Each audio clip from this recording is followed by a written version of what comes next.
Welcome to the Stronger Than Steel podcast with your host, Austin Davidson and John Keir, talking Steelers all the time. Now, here's Austin and John. Hello, everybody. Welcome back to the Stronger Than Steel podcast. Today is Season 4, Episode 53A, and I am by myself today. And the reason why this is 53A, which is the first of the podcast, is there's going to be a special episode, 53B, posted exclusively to SoundCloud. It is going to have John's version of the preview there, so please go check that out. It should be coming out shortly after when this debuts, so please go check out our SoundCloud. The link will be in the description below. But for now, this is going to be my preview, and we're looking at Steelers versus Jets here. And starting off, just want to say I will be at this game. I'm going to be traveling to MetLife Stadium with my girlfriend, and we're going to go watch the game in person. I actually bought a duck mask just for it, and so maybe I'll post a picture to our Twitter, and just so people could see the stuff I'm wearing. I don't even know what jersey I'm wearing there yet, to be honest. I think I might be wearing a TJ Watt jersey. We'll see. I'm figuring that out tomorrow, but you guys are here to listen to a preview of the game, not my little ramblings. So let's start off with some Steelers news. First off, Cameron Kelly was arrested early Friday morning on 2 counts of terroristic threats and 1 count of resisting arrest. It didn't take long for the team to cut him. He was apparently fighting with owners of a bar and fighting with police. They were trying to kick him out, and he did not want to go. And so he got arrested, and he got cut, and in his place, Marcus Allen has been promoted from the practice squad. And so far, there's been no one to replace Marcus Allen's spot on the practice squad at the moment, at the time of recording this, which is Friday night. So that was, disappointing. I was a big fan of Cameron Kelly. I have his AAF jersey here, and that sucks. Hopefully he gets cleared, and maybe it was just a misunderstanding, but I don't think that's going to happen. I think the team moves swiftly because he just hasn't been contributing all that much, and they don't want another headache from a guy that's not really playing all too much. But, I mean, it really sucks to see from one of my favorite players coming from the AAF. But that was just a little bit of Steelers news I had to get to first. Now let's hop into the injury report. And for the Steelers, it's amazing. It's incredible. There is not a single player that has a designation this week, and that's great to see. Even Juju doesn't have one. He said his knee doesn't feel 100%, and it hurts, but he said he doesn't carry a questionable tag, so he's going to be playing. He's going to be active, more than likely. But so that's good news. And then Vance cleared a concussion protocol on Friday, so he's good to go as well. Steelers don't have a single player designated. It's incredible to say. I don't remember the last time that happened. And then Jets, they're on the other side of things, to say the least. Their list is extensive, and there's a lot of it. So let's get through this really quickly. Offensive lineman Tom Compton Calf is doubtful. Brent Cavale or Connor McDermott is expected to start at right guard, which would be their third starting guard at that position this year. Wide receiver Demaryius Thomas hamstring knee is doubtful. Jamal Adams with his ankle is questionable. He practiced in limited fashion all week, and actually going forward, every single one of these guys I'm about to say practiced in a limited fashion all week. Defensive lineman Henry Anderson's shoulder is questionable. Calvin Beachum ankle is questionable. Cornerback Arthur Mollett calf is questionable. Steve McClendon knee is questionable. Brian Poole concussion /ankle is questionable. Bilal Powell ankle is questionable. Quinnen Williams neck is questionable. And additionally, the team plays tackle Chuma Doga and wide receiver Jeff Smith on IR at the beginning of the week, and elevated running back Kenneth Dixon and wide receiver Josh Malone to the active roster from the practice squad. Kenneth Dixon you may remember as a Raven, and Josh Malone you may remember slightly as a Bengal. But they are now going to be on the active roster, and I don't really know why they elevated Kenneth Dixon, especially when they have, I think, 4 running backs already. But Josh Malone was needed with Demaryius Thomas possibly being out, and then I even missed someone. I missed Robbie Anderson. Robbie Anderson is questionable with an illness.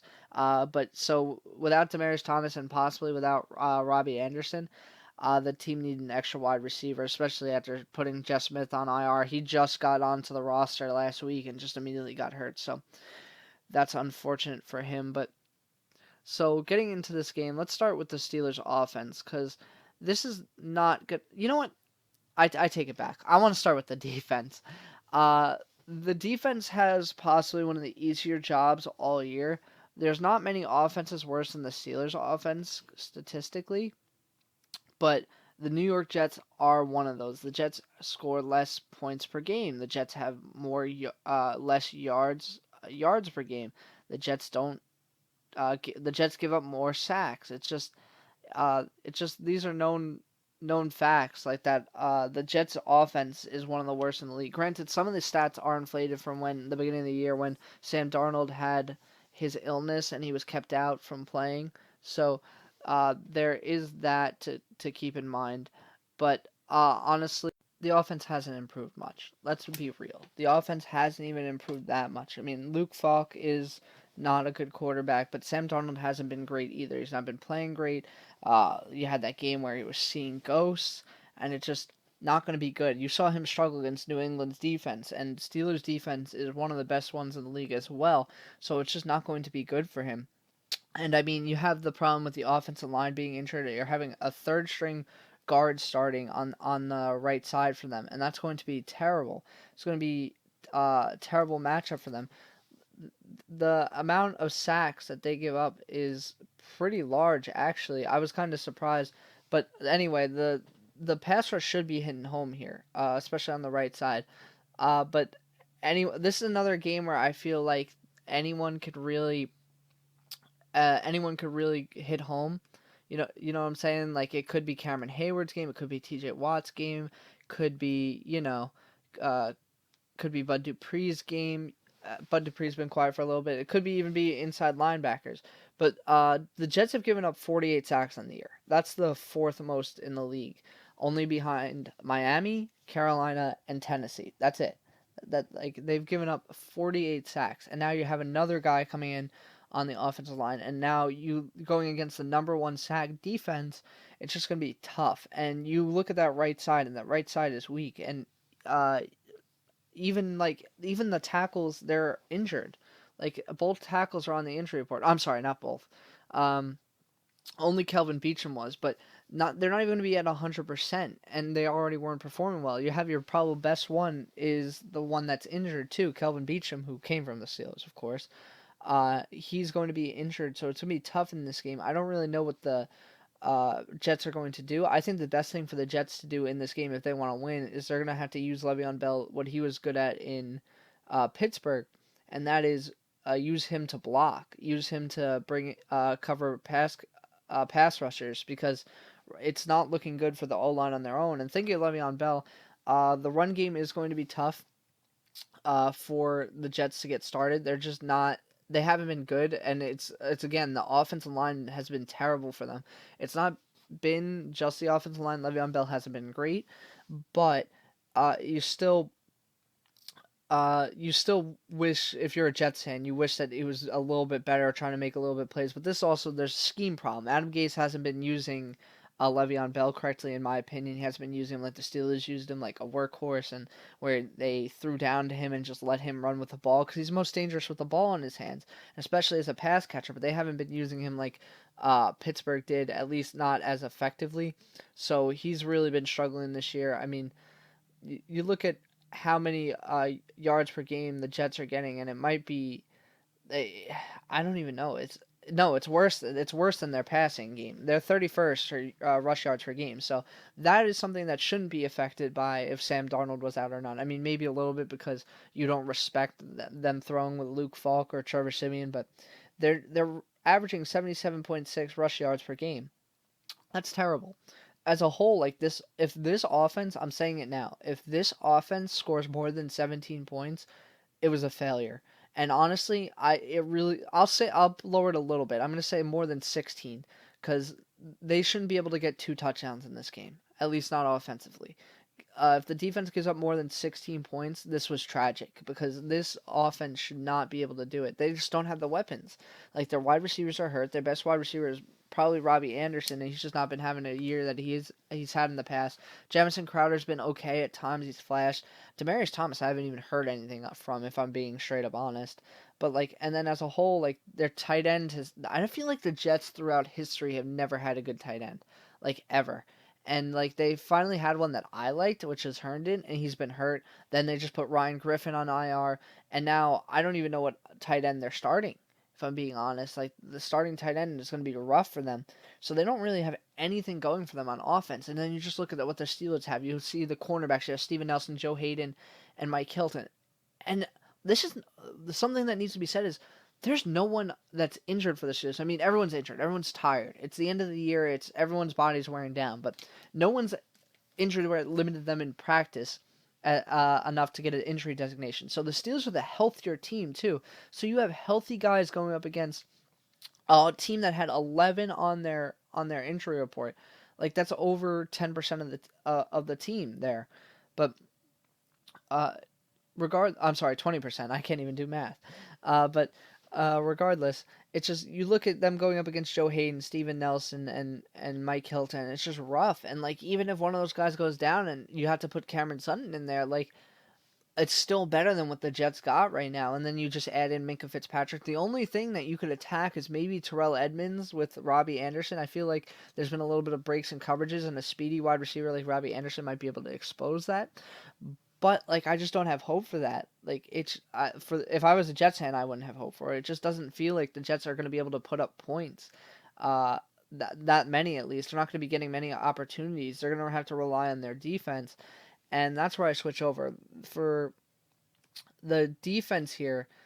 For the Steelers offense, like it's all about them in this game. Like they haven't been good. They really struggled last week. They only were able to put up 10 points. And that included some like opportunities over turnovers, so they really just shot themselves in the foot a bunch of times. But they really need to come through here. The Jets' defense is nothing to write home about either. They're they're just not a very good unit, like as a whole. Like you look at their stats, right, and you go to like yards per game, and they are actually. I'm sorry. I actually thought they were a little bit worse. They're not as bad as I thought they were. Maybe their defense is better than I thought, because for some reason I thought their passing defense was a little bit worse. Maybe, because they're only giving up 328.6 yards per game. So, honestly, that's not too terrible. If I'm being honest with you, it's one of the better ones in the league. So, I mean, I guess that is what they had going for it. Man, that actually just shocked me. I was ready to be telling about how their defense has been bad, like the Tremaine Johnson's been a mistake and stuff, and all that. Maybe it's just their rushing defense. Hold up. Am I about to get like everything like turned on its side? Okay, yeah, they're just really good against the run. They're not that great against the pass.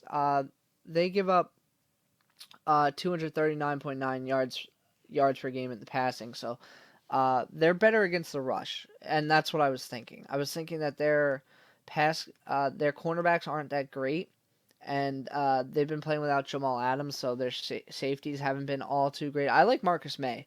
Marcus May I've been a fan of, but other than that, the Steelers have to be able to attack them with the passing game here. I mean, because you look at their rushing stats, they're the best rushing team in the league.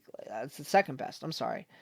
They're only allowing 88.8 rushing yards per game, and that's pretty good stuff. That's ranked second only behind the Tampa Bay Buccaneers.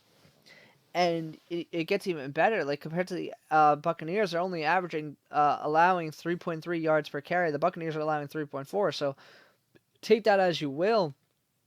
But that's some pretty good stuff from them. That's actually number one in the NFL, that they're allowing the least yards per carry against them.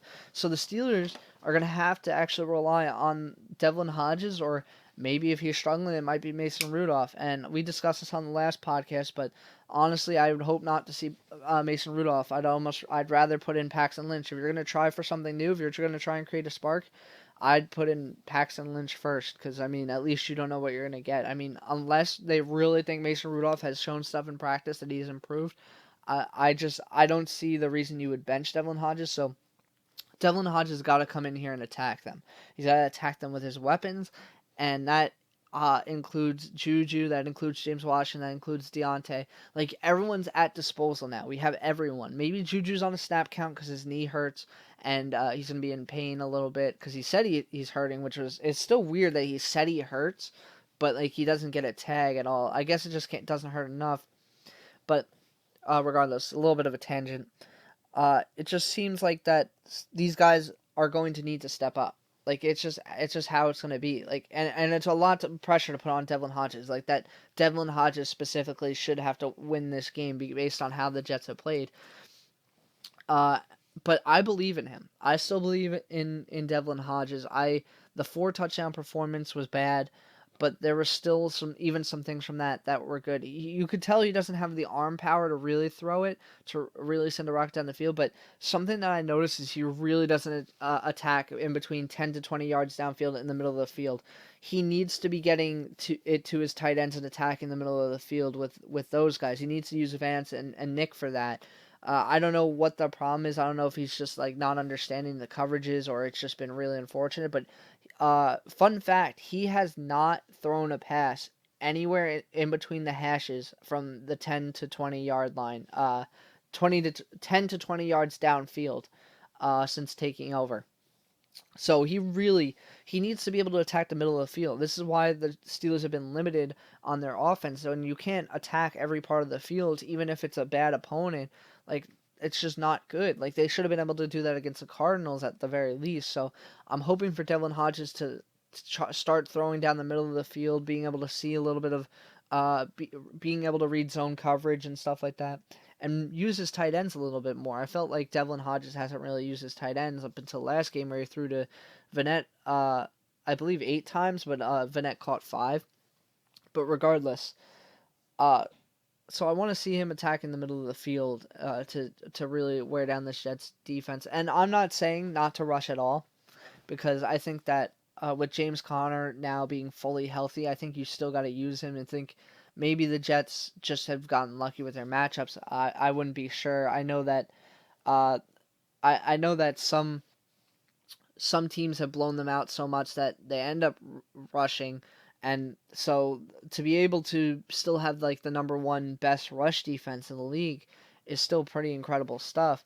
So I don't think that this should be the focal point. I think the scheme, this should be almost what happened last week, and probably what's going to happen is the reverse. They're going to be scared to make Duck Hodges throw because of what happened last week, and the Steelers are going to try and force the run down the Jets' throat, and surprise, surprise, it's not going to work. I won't be surprised. The game plan for this game, in my opinion, should have been switched with the game plan of last week. Because I have a bad feeling that that's what's going to happen. They're just not going to trust Duck, and he's going to like throw maybe 16 times. And maybe that's enough to win. I don't really know. Like I said, the Jets' offense is terrible, and the Steelers' defense is great. And I expect less than 16 points scored from the Jets. It's just now, do the Steelers put up more than 16? Are the Steelers able to rely on Devlin Hodges to get more than the golden number is 20 points realistically. So the defense hasn't been allowing teams to get more than 20. If the Steelers put up 20 points, they win this game, and that's the golden number. So with that being said, I don't really have much else to say. I don't have anything to say about special teams. So I'll go into my X Factors and bold predictions. And since John is doing an episode, I won't be doing 2 of each. I'll pick 1 of each. And if he picks the same one, I guess it is what it is. I'll probably let him know in between who I picked. But anyway, on offense, I got a funny feeling that James Washington's going to go off. I don't know what it is. Like, I feel like Johnson's had his time now. He had that great game just a few weeks ago, and then he had that he won Special Teams Player of the Week. I think it's James Washington's turn to shine again. I'm not feeling it from Juju on his return game. He's just still in pain. I think it's good to have him out there to take the best cornerback away from the Jets, but I think James Washington could go off with this. The thing is, you see Devlin Hodges throw to him in like 50-50 scenarios all the time, and just James Washington comes down with it. And I feel really good about that in this game. I mean, I wish Jamal Adams wasn't playing, because Jamal Adams was an incredible safety. He might be one of the only safeties better than Minkah Fitzpatrick, honestly. But he's just been injured, so it's just been Minkah Fitzpatrick all day this year. But anyhow. It's just really rough. But I think James Washington can beat that. I think James Washington is going to be the X factor in this game. And then going to defense. So for defense, it's pretty rough. But I'm gonna pick Devin. I'm gonna pick the. I said I was only gonna pick one. I'm gonna pick Bush and Barron. I'm gonna pick guys that could be quarterback spies and stuff like that because uh, I think that Darnold isn't known to run. The Steelers have been playing against a lot of mobile quarterbacks, and Darnold's not a mobile quarterback.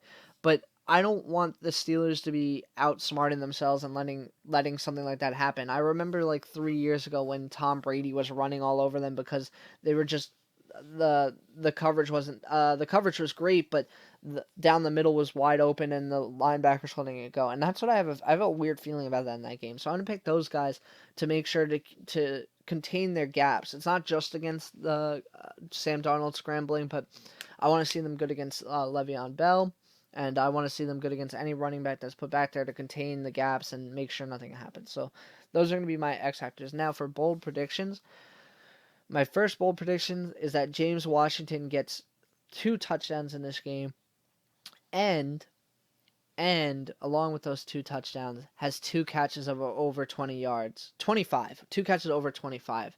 I won't say those are the touchdowns, but that's my bold prediction for him.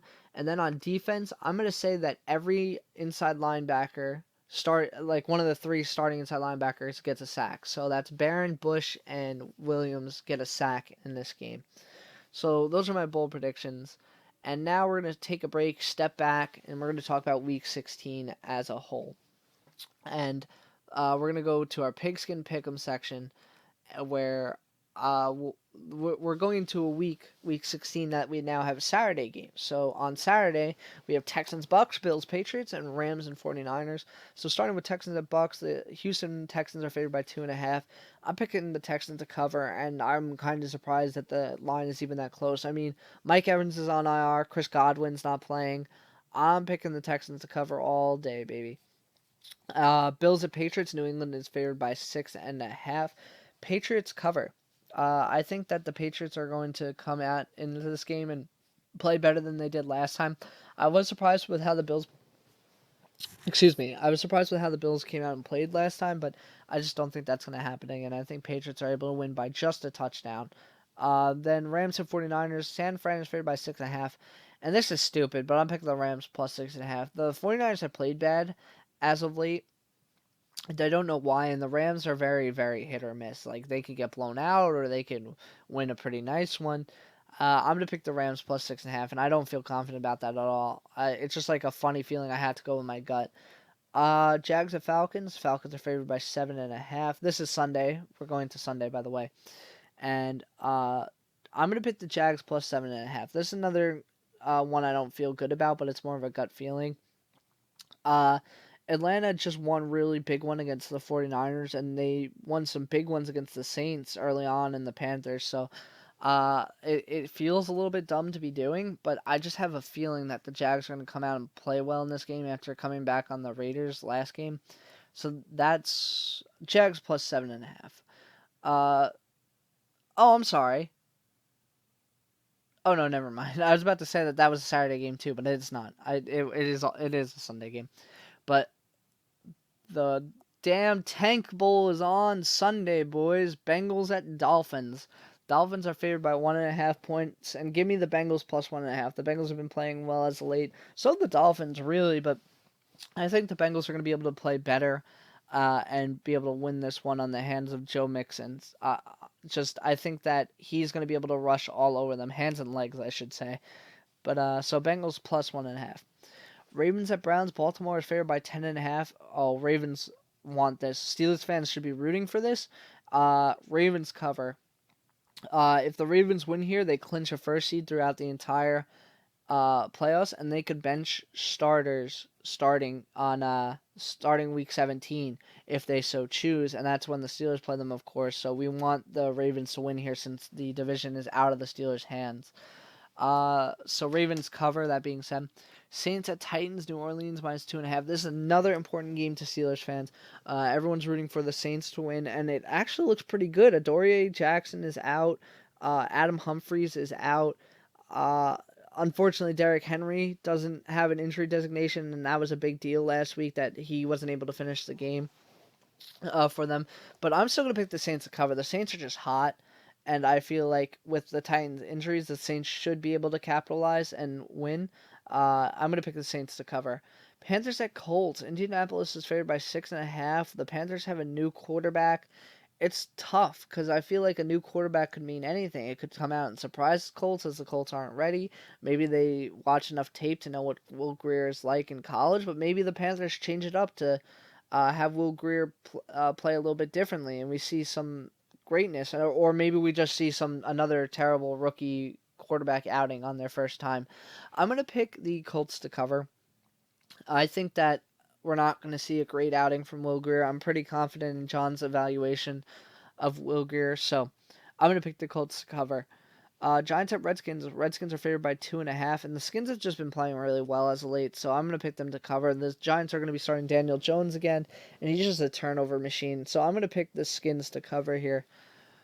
Lions at Broncos. Broncos are favored by 6.5 with Drew Lock. They weren't able to put up many points last week against the Chiefs, but I feel much better against a really bad defense this week. I'm going to pick Denver to cover. The Lions just aren't a very good team. I don't think the Lions can keep up with what the Broncos are going to be able to do on their defense, especially with the quarterbacks they're using, with Blau, however you pronounce it. Uh, Raiders at Chargers. Chargers are favored by 5.5, and this one I bounced back and forth with. The Raiders were severely disappointing last week, and they've been disappointing on over a 4-game stretch now. But like the Chargers are the Chargers. I picked the Chargers to cover, but I could totally see this being a really close game and the Raiders sticking within 5.5. Cowboys at Eagles. Dallas is favored by 2.5 points. I'm gonna pick the Cowboys to cover. I just don't think the Eagles have it in them to pull it off. But whoever wins this is going to the playoffs of the NFC East. As sad as that is, whoever it is gets to get blown out in the first round, or at least it seems so. I guess that's good for them. They're playing for a lot, but I'm gonna pick the Dallas Cowboys to cover. Cardinals at Seahawks. Seahawks are favored by 9.5, and that spread is way too large for an NFC West game. So I'm going to pick Arizona plus 9.5. With the idea that Arizona keeps it pretty close when it really shouldn't be. I mean, any given Sunday is the phrase to use, and I think Arizona could keep it within 9.5 and possibly even win. I just feel like the NFC West is weird. Then again, the Seahawks could just blow them out. We'll see. Chiefs at Bears. This is Sunday Night Football.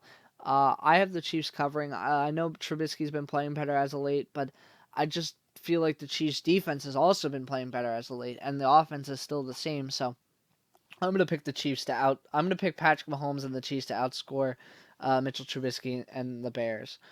Packers at Vikings. This is Monday Night Football. Minnesota is favored by 4.5, and I'm going to pick the Packers plus 4.5. The Packers haven't been very good. They've actually had a really solid defense, which is kind of weird to say. They stereotypically haven't, but they have a really good pass rushing duo in the Smith brothers. So I think that they keep it within 4.5, but I think they actually win. I think I am pretty confident that they only lose by a field goal if they lose, but I have a good feeling that the Packers win. Anyway, that being said, that wraps up all the NFL games for the weekend. And now we're going to be getting into the final score prediction for the Steelers at Jets. Steelers are favored by 2.5.